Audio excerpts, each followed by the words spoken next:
Պարոն Գրացյան, օրինակ ցուցակում կա։ Ձեզ ինչու պետք է ընտրի օրինակ քաղաքացիական պայմանագրի անդամը կամ ձեր կուսակիցները, ինչ արժանիքի համար ձեզ պետք է ընտրի։ Նախ կարծում եմ, որ քաղաքացիական պայմանագիր կուսակցության ցուցակում բոլորն էլ արժանավոր մարդիկ են, այս կամ այն կերպ այս ընթացքում ծառայություն են մատուցել եւ Հայաստանի Հանրապետությանը եւ ակտիվ ներգրավված են եղել կուսակցական աշխատանքներում։ Ես եւս կուսակցության հիմնադիր անդամ եմ, կուսակցականի կարգավիճակով աշխատել եմ Արմավիրի քաղաքապետ, կարծում եմ վատ չեմ աշխատել որպես Արմավիրի քաղաքապետ, հետո կարճված աշխատել եմ Արմավիրի մարզպետ, հիմա էլ տարածքային կառավարման եւ ենթակառուցվածքների նախարարությունում եմ աշխատում։ Սա եւ աշխատանքի գնահատականը կարելի է լինել, համարել եւ նաեւ նախկինում իմ ստանձնած առաջնորդության process-ի շարունակություն, այսինքն քաղաքացիական պայմանագիր կուսակցության պատվիրակները կուզեն, որ ես լինեմ առաջնորդների այն ցուցակում, ովքեր առաջիկա ազգային ժողովի ընտրություններում կուսակցությանը կառաջնորդեն դեպի հաղթանակի։ Կարծում եմ այդ տրամաբանությամբ ես առնվազն այդ հարցերը բոլորը քննարկման ենթակա հարցեր են, ես չեմ կդժվարանամ հիմա պատասխանել, որովհետև եթե 2 տարի առաջ ասեին օրինակ ես իս նախարարի կարգավիճակում տեսնում եմ, այդ ժամանակ էլ էլի չէի պատասխանի։ Ոչ, տարածքային կառավարման եւ ենթակառուցվածքների նախարարի պաշտոնը ինքը հետաքրքիր պաշտոն է Հայաստանի Հանրապետության նաեւ ծանր Հայաստանի Հանրապետության ենթակառուցվածքներին եւ ոչ միայն ենթակառուցվածքներին մեր նախարարության համակարգման ոլորտում պետության համար կարևոր բազմաթիվ ոլորտներ են եւ ես ուրախությամբ եմ կատարում իմ աշխատանքը նաեւ այս կարգավիճակով։ Այս նոր ներդրված մեխանիզմները կարելի է լինի այլ կուսակցությունների։ Գրեթե բացառում եմ, որովհետեւ սա ժողովրդավարության օրինակ է, եթե սա ցանկություն ունենային կուսակցությունները, ապա նախկինում 90-ականներից սկսած դաշտը բացել եւ իրեն կարող են այս մեխանիզմը ներդնել,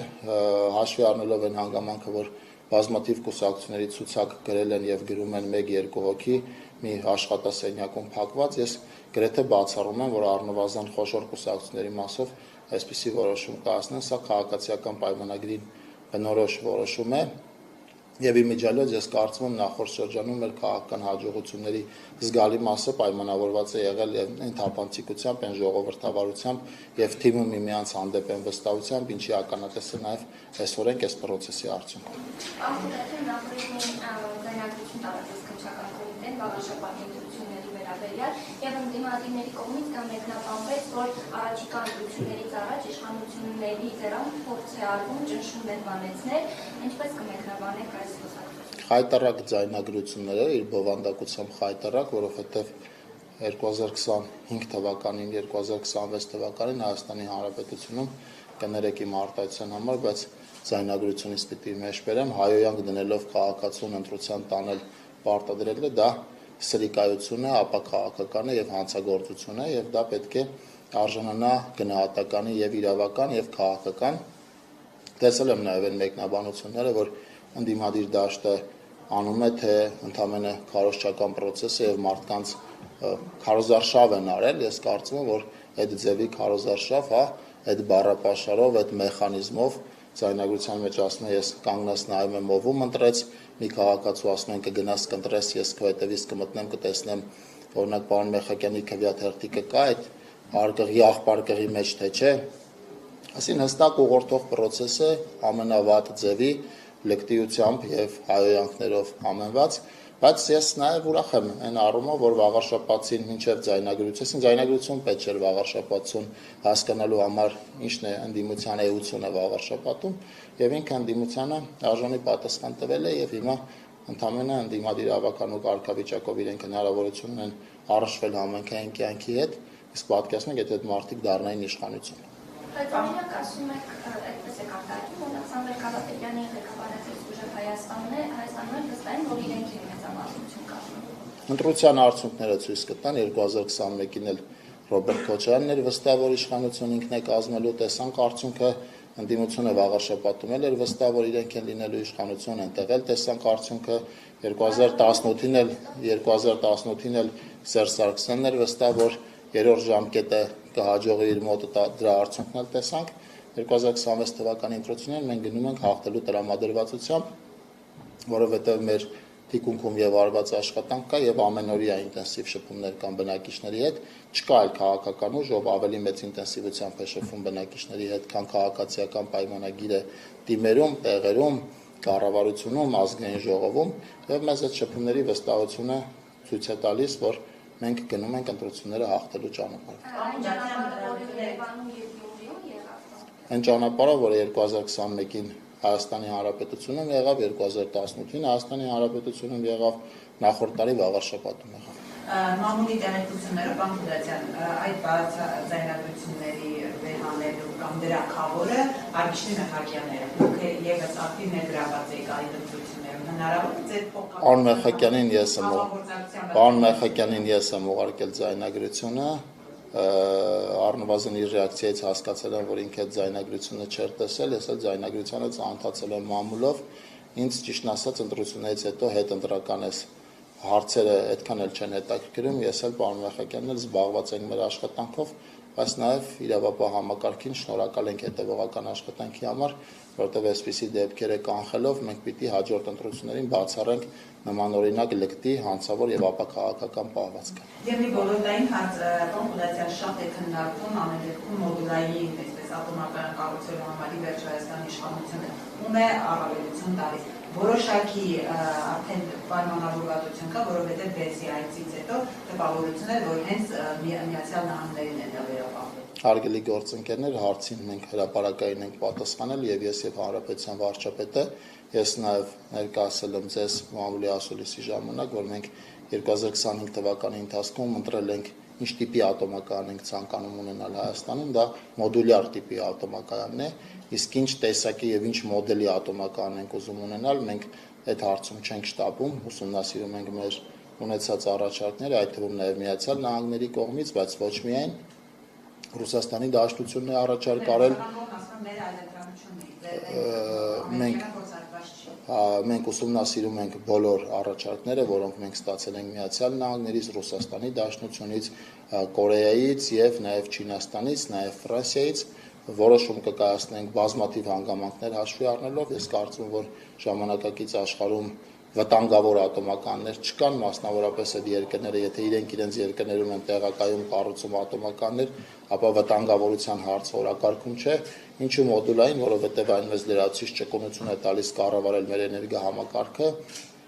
նախորդ տարվա ընթացքում արևային կայանների ծավալի էական ավելացումը բերել է նրան, որ մենք շատ հաճախ մեր հիմնական հզորությունները ներառյալ մեծամորի ատոմակայանը ստիպված են եղել իր արտադրողական ծավալից էական նվազ ծավալով էներգահամակարգում պահել, այլ մոդուլային ատոմականը մեզ հնարավորություն է տալիս շատ ավելի ճկուն լինել կառավարման process-ում, ինչը եւ անվտանգային հարց է մեզ համար եւ էներգահամակարգում կայունություն ապահովելու հարց է եւ հենց այդ ընկած մոդուլային ատոմական ընտրելու մեր մտքին։ Պարոն Խուդասյան, դուք խոսում եք ժողովրդավարությունից, բայց բանակում հոգևոր ծառայությունը լուծարվելուց հետո քահանաները ավազանվում են, որ գեներալները միջակայքում են հոգևոր ծառայությանը, իրենց սենյակ կանչելով եւ քաղաքական հարցեր տալով։ Դավանաբանական հարցերում ինչ իրավունք ունեն նրանց միջամտելու եւ մի ինչ ներք ունեն գներեսները, եթե չեն ուզում ընդունել եկեղեցու դեմ շարժներ։ Նախ այդ հարցի մի հատվածին ինչ վերաբերում է բանակում հոգևոր ծառայությունը կրճատվելուն, Պաշտպանության նախարար Սուրեն Պապիկյանը պատասխանել է, որ չի կրճատվում եւ սկզբում հրապարակում էր, որ դուրս է գալիս հոգևոր ծառայությունը բանակից, ընդհանրապես կառուցվածքային փոփոխություն է լինում, որը ես կարծում եմ ճիշտ եւ բնական, այսինքն երկու տեղից կառավարում բանակային process-ում եւ առհասարակ ոչ մի process-ում ինքը կառավարման էֆեկտիվ մոդել չէ։ Վստահ չեմ, որ այդ քահանաները, մեղմ ասած վստահ չեմ, որ այդ քահանաները, ում դուք մեջ բերեցիք առանց անունները տալու, իրենք ճիշտ ինֆորմացիա են ասում, որտեղ նախկինում եւս ունեցել են ցավոք սրտի բազմաթիվ դեպքեր, երբ որ քաղաքացիները կեղծ ինֆորմացիա են տվել, քահանաները։ Համատարած կեղծ ինֆորմացիա են տարածում։ Չէ, համատարած կեղծ ինֆորմացիա չեն տարածում, շատերը ճիշտ ինֆորմացիա են տարածում, խոսելով եկեղեցու մարկա խնդիրների մասին, խնդիրների մասին, այսինքն այնպես չի, որ ամբողջ քահանաները Կտրիշ Ներսյանի քաղաքական գիծն են առաջ տանում, ընդհակառակը կան բազմաթիվ հոգևորականներ, ներառյալ բարձրաստիճան հոգևորականներ, թեմերի առաջնորդներ, եպիսկոպոսներ, արքեպիսկոպոսներ, ովքեր համարձակություն են ունեցել բարձրաձայնել եկեղեցու մարկա խնդիրների մասին, եւ ես եւս մեկ անգամ ողջունում եմ այդ ոգևորականների խիզախ կեցվածքը։ Բացառում եք Գերմանիայի միջամտությունը։ Ես բացառում եմ ապօրինի ցանկացած միջամտություն իշխանության կողմից, մենք այդ խնդիրը չունենք, այդպիսի խնդիր մեր օրակարգում չկա եւ հետեւաբար իշխանության կողմից ցանկացած օղակում կլինի դա թիմեր, կլինի մարզային կառավարում, կառավարություն, թե զինվորականներ, այո, բացառում եմ։ Ահա որպես նախարար ճանապարհների որակը կողմացում եք։ Մենք 2025 թվականի ընթացքում ճանապարհային ցանցի էական բարելավում ենք ունեցել, ներառյալ որակական չափանիշները, արդյոք կատարյալ են կառուցվում ճանապարհները ոչ, որովհետև դրանք ռեսուրսների խնդիր են, բայց նաև շինարարական ընկերությունների եւ առաջին հերթին շինարարական ընկերությունների ռեսուրսների խնդիր են, բայց այն որ այս ուղղությամբ էական դրական առաջընթաց կա, դրա մասին փաստում են նաև քաղաքացիները, պիտի ասեմ, որ մենք նախորդ տարվա ընթացքում շուրջ 3 անգամ ավելացել ենք պետական լաբորատորիայի միջոցով լաբորատոր հետազոտությունների ծավալը, մենք շուրջ 11000 լաբորատոր նմուշարում ենք իրականացրել, պետական միջոցներով կառուցված եւ ճանապարհային դեպարտամենտի պատվերով կառուցված բոլոր ճանապարհներից նմուշարում է իրականացնում պետական լաբորատորիան, այդ մասով ավելի քան 4000 նմուշարում ենք իրականացրել, ինչը եռակի ավել է, քան 2024 թվականին իրականացրածը, մենք ավելացնում ենք նաեւ ճանապարհային դեպարտամենտի կարողությունները, շինարարները ավելացնում են նաեւ իրենց կարողությունները, նոր տեխնիկա, ավելի պրոֆեսիոնալ աշխատուժ եւ մենք գնում ենք ճանապարհային ցանցի յուրաքանչյուր տարի ավելի բարելավում են ճանապարհով եւ վստահ որ քաղաքացիները դա նկատում են եւ առնվազն իրենցից ստացած ինֆորմացիան դրա մասին է խոսում։ Քաղաքացիներն ասում են, եթե որակով լինեն, հասարակ ԱՎ-ից, երբ որ ԱՎ-ից համաձայնագրման այս աշխատանքներով պայմանավորված, չէր քանդվի ասֆալտը։ Ճանապարհային դեպարտամենտը, որի պատասխանատուն նաեւ մեր նախարարությունն է եւ քաղաքական պատասխանատուն առաջին հերթին ես եմ, չի կառուցել գետ 1 կիլոմետր այնպիսի ճանապարհ, որի վրա աղ լցնելուց հետո ճանապարհը քանդվի։ Իսկ որ Երևանում քանդվում է, դա ինչի մասին է խոսում։ Ես վստահ չեմ, որ Երևանում նոր կառուցված ճանապարհ է քանդվել եւ աղի պատճառով իմիջիալոց մենք նախորդ տարի չգիտեմ նոր կառուցված ճանապարհի մասն է խոսքը թե չէ, բայց մենք նախորդ տարի լավ փորձ ենք ունեցել Երևանի քաղաքապետարանի հետ, նաեւ Երևան մտնող ճանապարհների հիմնանորոգման մասով, գիտեք, դեպի Կորեայի ձորի հայտնի ճանապարհն է նախորդ տարի վերանորոգվել ճանապարհային դեպարտամենտի կողմից, դեպի Զվարթնոց օդանավակայան գնացող ճանապարհն է վերանորոգվել, որը կրկին Երևանի ճանապարհ է, դեպի Աշտարակ գնացող հատվածն ենք վերանորոգել եւ պլանավորում ենք քաղաքապետարանի մեր գործընկերների հետ նաեւ 2026 թվականին համատեղ աշխատանքներ իրականացնել, այսինքն ճանապարհային դեպարտամենտին առաջիկայում կտեսնեք նաեւ Երևանում ճանապարհաշինական աշխատանքներում ներգրաված։ Պարոն Կուտացյան, վարչապետը շաբաթներ առաջ հայտարարեց, որ հեցի հարցով շուկայական արժեքի գնահատման գործընթաց է ընթանում։ Ես ուզում եմ իմանալ, ինչ ընկերություն է գնահատումը իրականացնում, ինչ փուլում է հիմա այդ process-ը, ինչ կարող եք այս բանը հայտնել, եւ այդ գնահատումը իրականացնում է, որ սեփականատերերին ինչ որ գին արդեն առաջարկի վաճառքի համար, թե իշխանությունը արդեն որոշել է գնալ գերակաշարժ ճանաչելու ճանապարհով եւ այս գինը որոշվելու է հենց այս նպատակով, որ գերակաշարժ ճանաչվի։ Թույլ տվեք ես չմեկնաբանեմ, Հանրապետության վարչապետը այդ բանը ունեցած ամբողջ ինֆորմացիան փոխանցել է, եթե այլ հավելյալ ինֆորմացիա տալու անհրաժեշտություն լինի, ապա կամ վարչապետը կամ մեր նախարարությունը կամ պետական այլ գերատեսչություններ կասեն, այս բանի ինֆորմացիան այնպեսին է, ինչպեսին կա, որոշակի աշխատանքային հարցեր կան, որոնց մասին չեմ ուզի այս ֆորմատով բարձրաձայնենք, եթե կուսակցական հարցեր կան կպատասխանեմ։ Լավ, մի հարց է, պարոն Խուդացյան, բայց ոչ լավ թեմա է ձեր կուսակցական։ Ուրեմն հարգելի գործընկերներ, վերջին հարցը, որպեսզի այս ընդմիջումը չավարտված հասցնեմ վերադառնամ աշխատանքի։ Պարոն Խուդացյան, այն երկաթուղ են հատվածները, որոնք վարչապետը ասում էր, որ ռուսական կողմի վերահսկողության ներքո են եւ եթե իրենք դա պատշաճ ժամկետներում չանեն, մենք կանենք։ Որոշում կա այս հարցում ի վերջո մենք անելու ենք, թե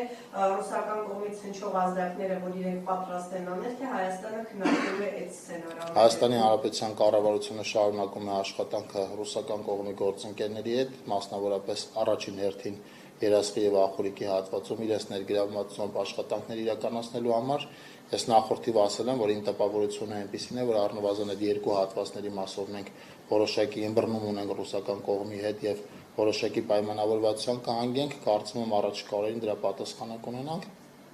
Եթե ստացվի այնպես, որ իրենք անեն դա շատ ավելի լավ, կգնանք այդ ճանապարհով, եթե ինչ-որ հարցեր խանգարեն, չնայած իմ ըմբռնումը այնպեսին է, որ պիտի հարցեր չլինեն, որոնք առնվազն երասխի եւ ախորիկի մասով խանգարեն,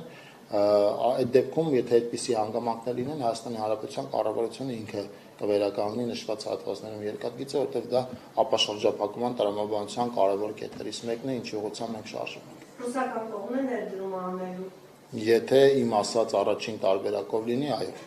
Այսինքն իրենք պատրաստակամություն հայտնել են կոնկրետ Իմ ունեցած տպավորությունը, որը ես ստացել եմ աշխատանքային process-ների արդյունքում, մենք մոտ ենք այս հարցով պայմանավորվածություն ձեռք բերելուն, այսքան որ խոսքը երկու կողմերի մասին է, թույլ տվեք ժամանակից առաջ չընկնեմ եւ երբ որ գա պահը դրա մասին հայտարարելու, կհայտարարվի, եթե կանի ռուսական կողմը, ապա կանի ռուսական կողմը, եթե չէ, կանի Հայաստանի Հանրապետության կառավարությունը։ Բանակցությունները դուք եք վարել։ Բանակցություններում ներգրաված է նաև տարածքային կառավարման եւ ենթակառուցվածքների նախարարությունը, իմ տեղակալ պարոն Սիմոնյանը, որ համակարգում է տրանսպորտի ոլորտը, ինքը ակտիվ քննարկումներ ունի Ռուսաստանի գործընկերների հետ, այս մասով երկաթուղու գործընկերների նկատմամբ։ Պարոն Կուտասյան, իսկ մյուս մասերով, վարչապետի նշած մյուս հատվածներով, որոնք եւս նույն հետապաշրջափակման